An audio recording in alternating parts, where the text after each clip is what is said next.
తెలంగాణలో వెలసిన పవిత్ర క్షేత్రం యాదగిరిగుట్ట టెంపుల్. ఈ దివ్యస్థలానికి వెనుక ఉన్న పురాణగాథ ఎంతో అద్భుతమైనది. ఋష్యశృంగ మహర్షి కుమారుడు యాదర్షి నరసింహస్వామి దర్శనం కోసం ఈ కొండపై కఠోర తపస్సు చేశాడు. రోజులు, సంవత్సరాలు అయినా అతని భక్తి తగ్గలేదు. ఆ భక్తికి మెచ్చిన నరసింహస్వామి ప్రత్యక్షమయ్యాడు. ఏం కావాలో కోరుకో అని అనుగ్రహించాడు.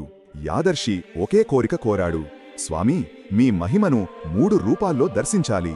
అప్పుడు స్వామి జ్వాలల వలె ఉగ్రంగా జ్వాలా నరసింహగా, ధ్యానంలో లీనమైన యోగా నరసింహగా, లక్ష్మీదేవితో కలిసి సౌమ్యమైన లక్ష్మీ నరసింహగా దర్శనమిచ్చాడు. ఆ దివ్య దర్శనంతో యాదర్షి పరవశించిపోయాడు. ఆ మహిమ జరిగిన ఈ గిరి యాదర్షి పేరు మీద యాదగిరిగా ప్రసిద్ధి చెందింది. ఇది కేవలం ఆలయం కాదు, భక్తి, తపస్సు, దైవ అనుగ్రహానికి నిదర్శనం. కోరికలు తీర్చే క్షేత్రం మన యాదాద్రి లక్ష్మీ నరసింహస్వామి క్షేత్రం.